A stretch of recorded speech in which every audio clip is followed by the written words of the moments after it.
sukun. Nah, sebelum pembelajaran yang akan Bapak sampaikan, alangkah baiknya kita membaca bismillah terlebih dahulu. Bismillahirrahmanirrahim. Selanjutnya, sebelum pembelajaran yang akan Bapak mulai, alangkah baiknya kita mengecek kehadiran terlebih dahulu. Yang pertama, saudara Ardi hadir, saudara Nasbir hadir, saudara Gugun hadir, saudara Nur Soba hadir. Nah, mudah-mudahan hari ini kita sehat walafiat ya, meskipun hanya beberapa orang yang hadir. Kemudian, yang akan Bapak sampaikan tentang hukum bacaan tajwid, di mana pembelajaran yang pertama yaitu tentang mad iwad. Apa sih yang dimaksud dengan mad iwad itu?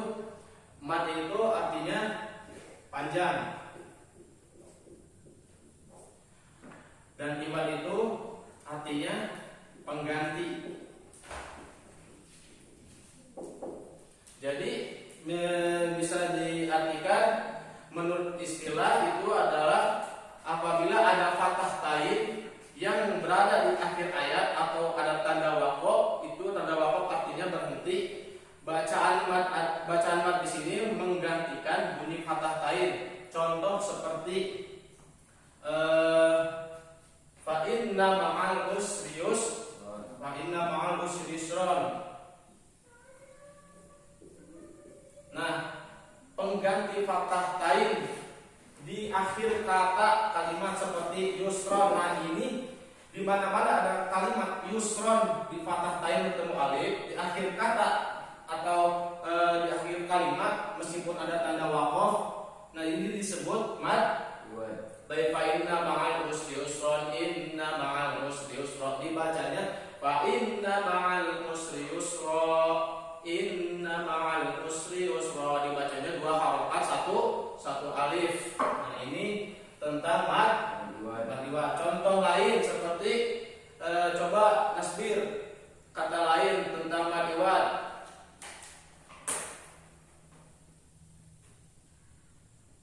Contoh fa inna ma'al usri yusra.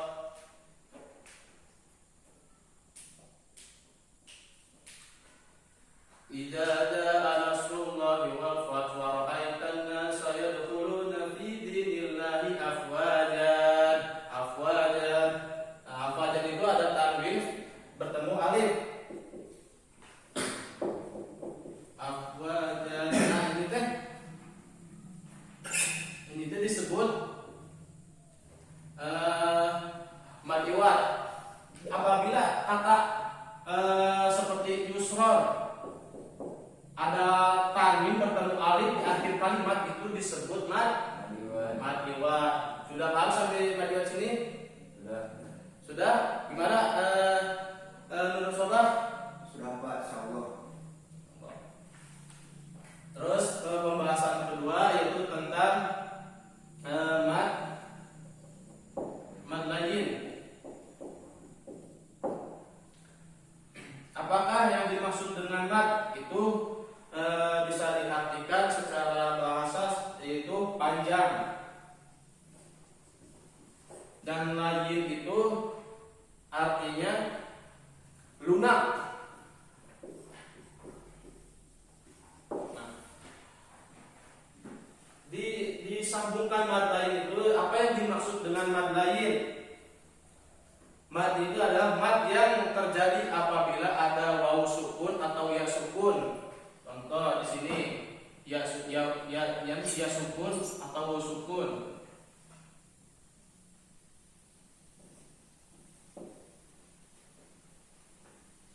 Yang didahului huruf berharokat fathah. Nah, di mana-mana ada kalimat fathah bertemu salah satu huruf ya dan waw, itu disebut mad lain. Contoh huruf waw, aro'ai.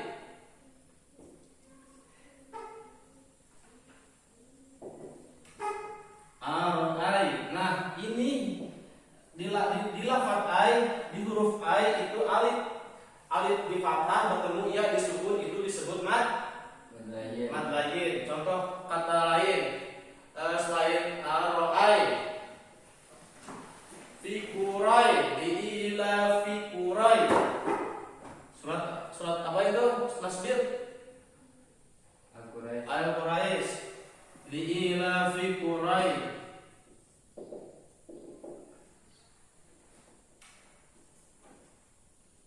Nah, apabila bertemu salah satu huruf dibaca fathah bertemu salah satu huruf ya disebut itu disebut mad layin. Nah, contoh dua dari wawu.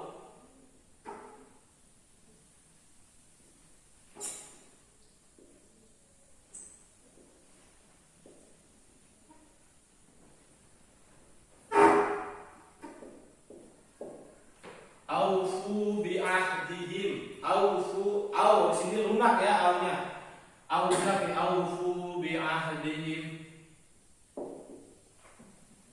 Nah, di dalam huruf ini disebut mad lain. Arti mad lain itu panjang dan lunak.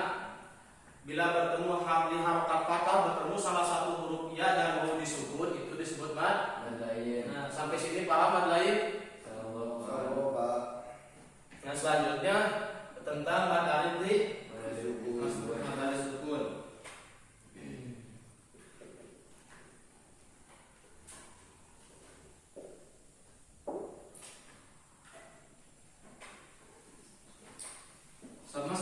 Sama seperti tadi ya, yang dimaksud dengan arti kata mad itu disebut panjang.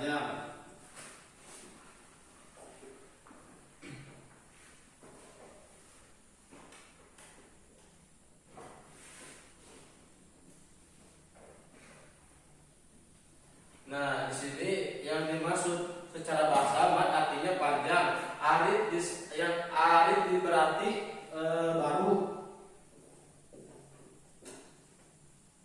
Lisukun yaitu mati.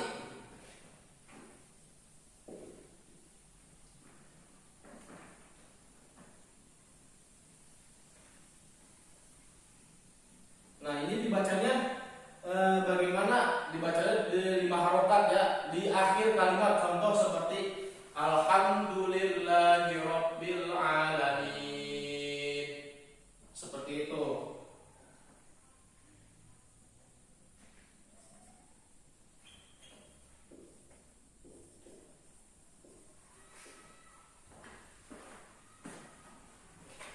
Terus selain alhamdulillahi rabbil alamin, ar-rahmanir rahim.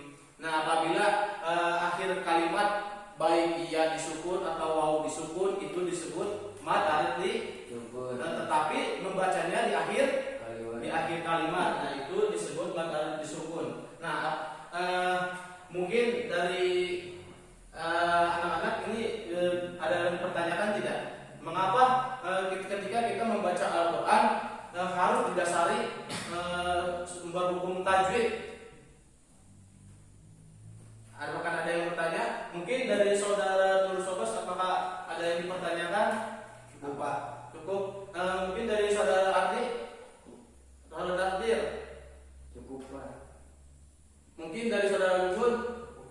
Mengapa sih kita membaca Al-Quran harus didasari oleh hukum tajwid? Apa sih hukum tajwid itu? Kita mempelajari hukum tajwid. Nah, di sini akan Bapak jelaskan hukum mempelajari tajwid itu fardu kifayah, sedangkan hukum membaca Al-Quran itu fardu ain.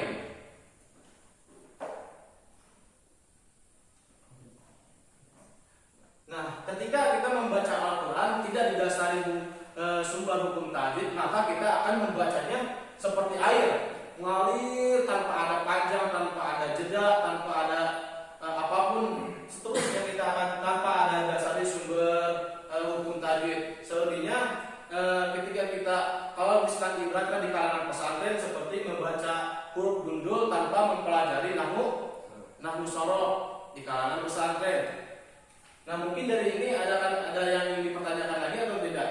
Cukup, Pak. Cukup? Cukup. Alhamdulillah. Jadi saudara Ubun sudah mengerti tidak tentang mad arif disebut tentang mad iwad tentang madain? Belum. Apa yang masih dipertanyakan saudara Ubun?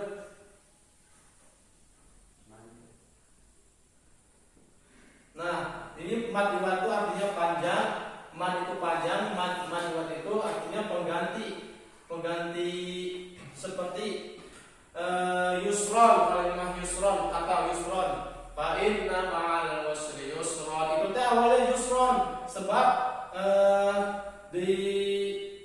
ketika dibaca di akhir kalimat itu dibaca dua harokat satu alif.